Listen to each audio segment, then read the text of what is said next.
Alrighty. Hi. I'm going to talk to you about sharing code with GitHub Packages.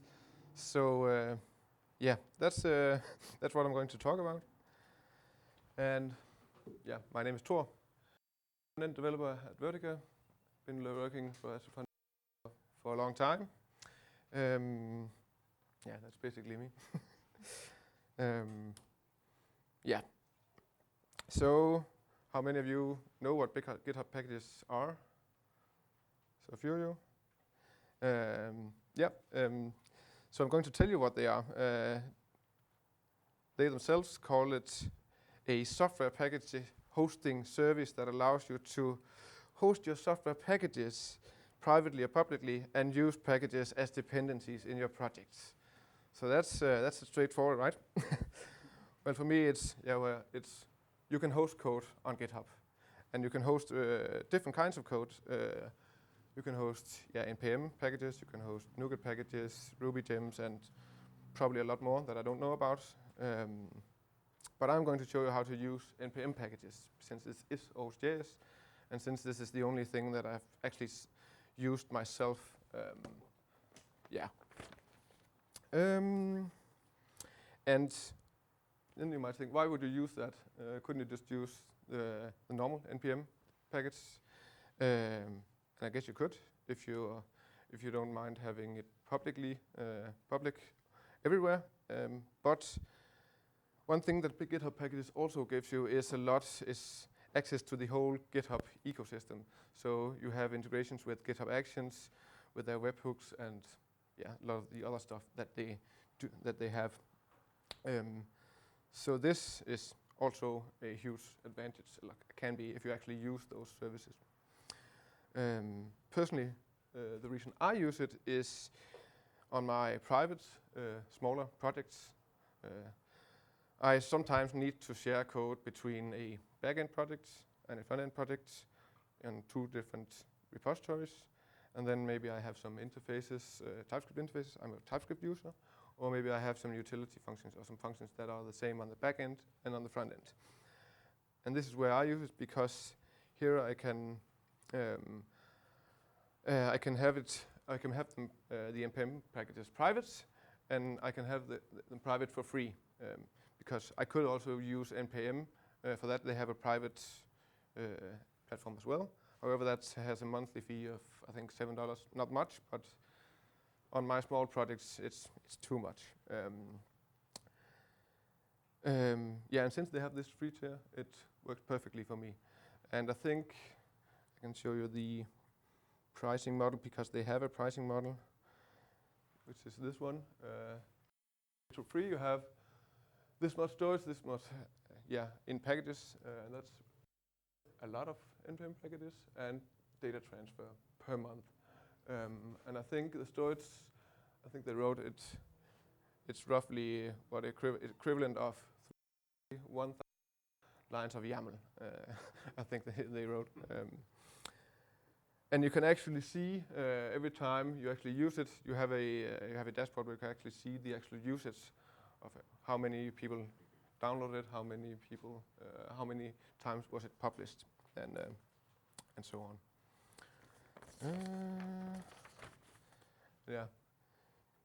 A little disclaimer.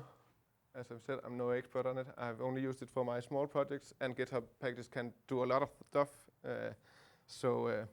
And I'm also not an npm package publisher, so I'm not an expert on that too. But I know how to share simple stuff. This is what I'm going to show you. So I created a demo setup for this, which I'm going to go through. So I created a package repository, which is the one that's going to be an npm package, and it just contains some stupid utility functions that I wrote, and a few TypeScript interfaces. They will be published as a private npm package on this GitHub Packages. And then I just created a simple front-end repository, scaffolding a vanilla Vue.js app, and then in this repository I actually use the package that I created there. And I can just show you the repositories. I think Maybe. Yeah, so we have this. We have this. Sorry. What if I do this, maybe?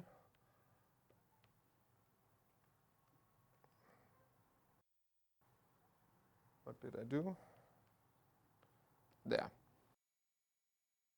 So we have the front end project. Just has this setup, nothing fancy. The fancy thing is this one, a very useful method that I used here. And I'll go detail about how I get it a little bit later, just to show that it's a simple project. And then in the demo project, the demo, that is actually going to be the package. You can see I actually have one already published.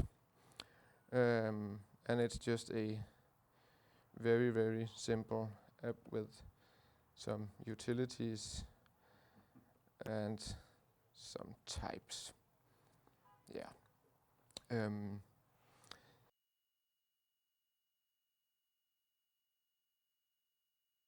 It actually lives here, and you can actually install it on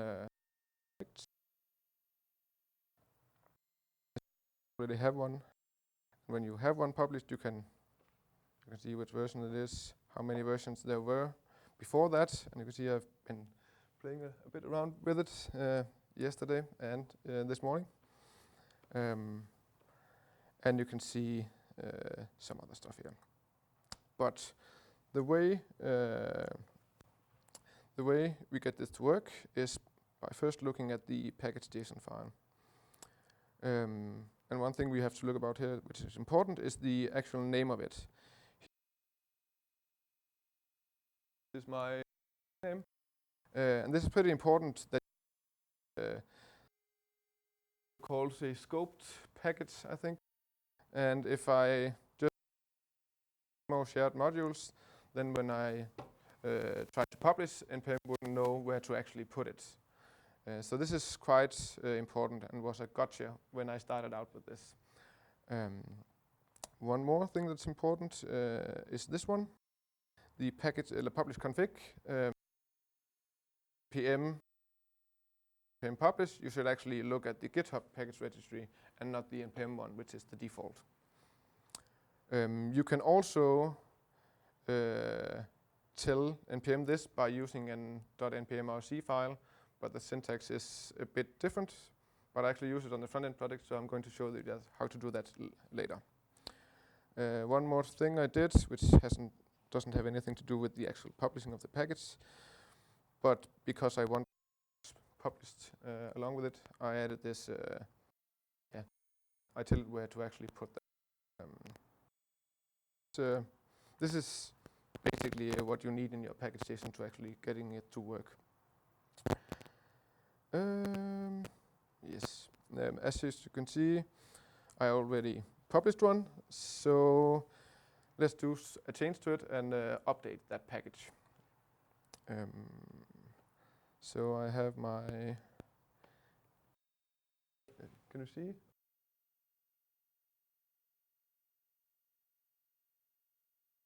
That, I need to zoom in. Maybe, that would be too easy, wouldn't it? Actually, is this fine? Excellent. So let's just create something like hi.js.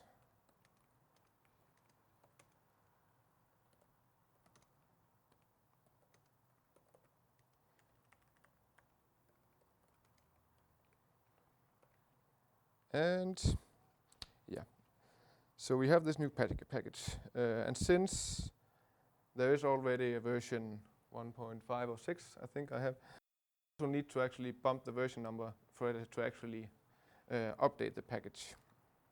So that's what I'm going to do. So now we are on 1.0.6. And then I need to build this too, so the actual files are built and it doesn't actually upload the previous build. So I'm just going to do this here. And hopefully that works. And then it should work, and I can just confirm that it actually has built what I told it to, and it has. So now I'm actually ready to publish my package. But before I can do that, I actually need to log in to NPM with my GitHub account to actually being able to publish to it.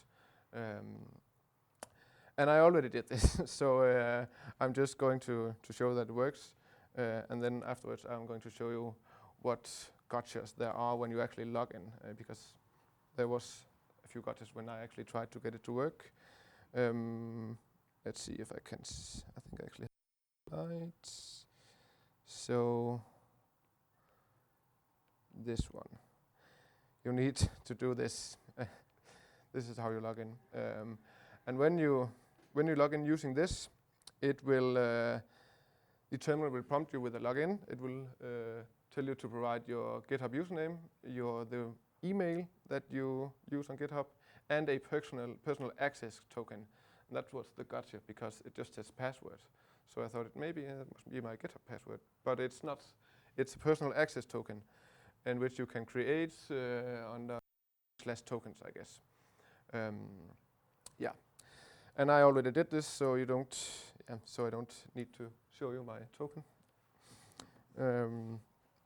But I should be able to say npm run publish on this one, and hopefully, it's not run. It's just npm publish, because it's not my script. And that went pretty fast, as you can see. It tells me what it actually uploaded. Tells me that it was this version number and so on, and it published it to the GitHub package registry. So this means that should actually see it when I click here, and boom, we have 1.0.7. Yeah.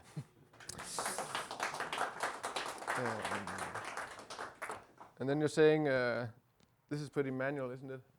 And it is a pretty manual thing if you wanted to do it like this.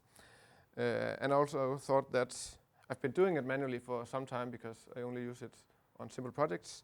And then yesterday I thought, maybe I'll just get it to work with GitHub Actions. It can't take that long. And I tried, but failed. But probably because I didn't use that much time on it. If I had more time, I could have probably gotten it to work. They have a page that actually explains it pretty thoroughly. And with that, it becomes really awesome, because then you can actually create a workflow that, for example, says the one that I tried to get to work is whenever I make a release, it should build it and it should publish it. And that's what I tried to do. As you can see here, I tried yesterday a few work. Actually, it was some authentication work. That would be the awesome thing, that whenever I created a release, it would just number and I actually have I found a blog post this morning that explains it pretty thoroughly, and there are lots of them out there. So if you want to look into it, yeah, just search. There's definitely resources for it. Goodie. Now let's try to actually use it on my front-end projects. So let's see the front-end. I think. And if it's read, it should be fast, I guess. Not fast enough for me, at least. This is breaking. So now let's have it write something else right there. So I'm going to this one. And as you can see here, I have my demo shared modules, and it uses a terribly old version. So I'm just going to first update this one. And then in order for when npm install, for it to know where this lives, I need to add this one. That's one I talked before. That was just added via the package JSON in the other projects. I'm pretty sure you could do the same. I just wanted to do both, just to show you. So it just tells the npm that when you see this, it lives here. So that should basically be enough to actually getting it updated. So if I just say npm install here, and because I already have on npm, it doesn't complain. If on another machine or something, we would be required to log in using that key syntax again. But since I already did it, it can just install it. And as I said, it changed one package, and hopefully I start. So if we have our app here, let's see if I actually go to this one. You see, hey, it actually has that method. So let's just use let's use that one instead. And sometimes Visual Code needs to update to actually that something has changed because it is there. But I guess the final will be if it's actually on the site now. And voila.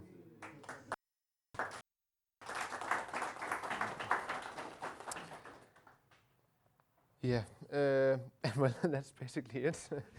That's how you do it. So yeah, again, let's see how. Yeah, why would you use it? Yeah, way to share private code via npm packages. Lots of benefits with GitHub Actions when you actually get to use it. One of the cool things that when you use GitHub Actions, you can use something called GitHub tokens, I think, which are created when an action starts and are removed again when the action stops. So it's a secure way to actually handle a lot of authentication. So you don't need these personal access tokens that are, you don't want to use those very much because they give access to the whole repository. So yeah, if it just works when you're using GitHub Actions, that's pretty cool. So you have a lot of infrastructure that already lives in GitHub. You can get a lot of benefits from it. And if you just use it for small projects like I do, you can get started for free and probably work for free for a long time. I haven't hit the limit yet on the 3 projects where I use it. And as I said, where I use it is mostly actually types, some handwritten types for some APIs that I use on my backend product and my frontend product. That's primarily where I use it. But I'm sure you can find a lot of other use cases for it as well. Yeah, I think that was my very short introduction to this. Do you have any questions? I can try to answer the ones that I actually know something about. Do you have to manually change the version? Yeah, if I do it like this, I have to. But that again, if you use the GitHub Actions and actually you can actually write some code in there that can update the version number for you, and that is probably pretty easy. I saw a blog post about it. There is actually a flag you can send to the publish command --minor --major --patch, which will bump the version and publish it. Okay. That would be awesome, but it would also be awesome to actually have it updated in the package.json as well. So It does that. they're in. Oh, so it does that, Yes. and also does a commit then, or No, you have to commit it yourself. okay. Yeah. But I can that you can do with GitHub Actions, so you can actually do a commit for it or something. But that would be the way you do it if it's an actual project